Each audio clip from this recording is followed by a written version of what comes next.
Welcome back, and I have an interesting little thing here.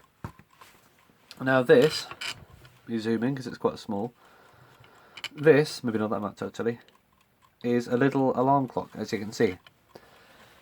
I think it's in the 1920s or something like that, and there's a lot of story behind it. I don't know the story behind it before it came into my possession, however I did a lot to it, and I think that's worth a video. So, it's a nice looking thing, and I got this in a bag of bits. I bought a big old box of alarm clock parts and stuff about 2 years ago probably, and there were lots of odd bits in there. And, 1 second, there we go, this is also part of the equation, I'll put that in this video as well. There were a couple of clocks which are literally just bits. This one was just a case with the mechanism in it. The hands were there and everything. The back was not on there, I don't think. I think it was just this, and it didn't have any legs, and it didn't have a bell. I made this thing myself up here, and it didn't work. Both the springs are broken, and there are bits of string wrapped around them. Peculiar discovery that, but now it's working. It's all good. Let's make it work. Actually, let's wind it up. Brilliant alarm clock. This. Very old. I think it's like 1910s or something. Maybe even 20s. I don't know. Could be 1910s.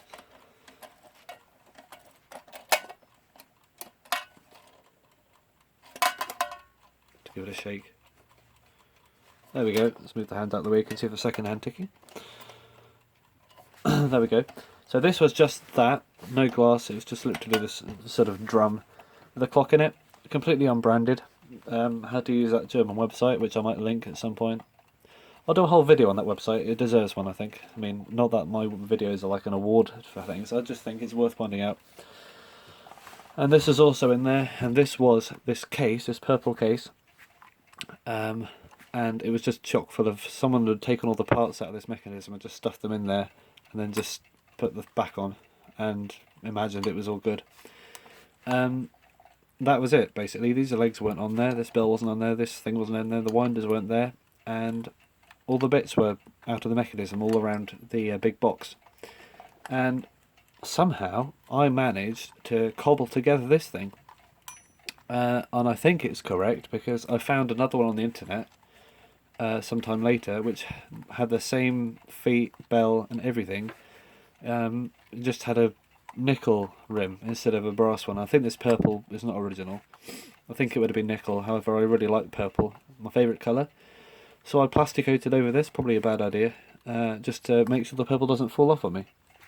Because it is getting a bit chipped, especially around the back, and I just really like this purple. So yeah, this should be purple for a fair amount of time. So if I just open this up, this is a real mystery, this clock. Because there's no branding on it, which is not uncommon, but the movement is quite peculiar, and it's on that German website, however it's unknown,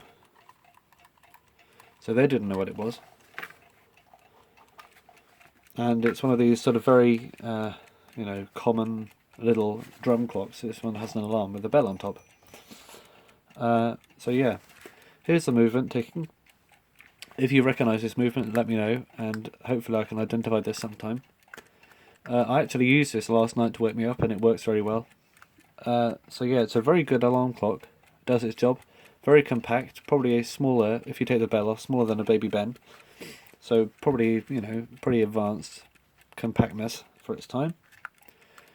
Does its job very well.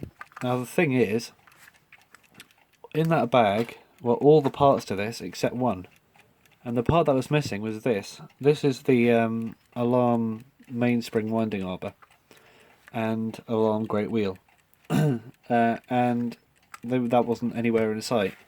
And I wanted this to be an alarm clock. After all, it has a bell on top, and it would be a bit pointless just to have this blank hole there. And for about 1.5 years, that is what it was. It was just this blank hole. A real shame. And I was looking all over the place. This was my priority at the time, this alarm clock, because I really liked the look of it. to get this in, and it was really hard to find one because it was unbranded and no one knew what it was. Put it on the NAWCC, no one knew about that, although that's mainly mantle clocks and wall clocks and stuff rather than alarm clocks. So yeah, but it turns out that I bought an alarm clock ages ago that I thought had the same movement as this. It really doesn't. It's completely different. But the that looked more like a mantle clock than an alarm clock. I've still got it actually. I'll bring it over. This thing, and I bought this. Looking at the back, this is not the original movement. I'll talk about that in a second. This is the original movement. I took it off because it wasn't working very well. It works now, fine. I was giving this movement a proper service, but at the time I wasn't very good at it.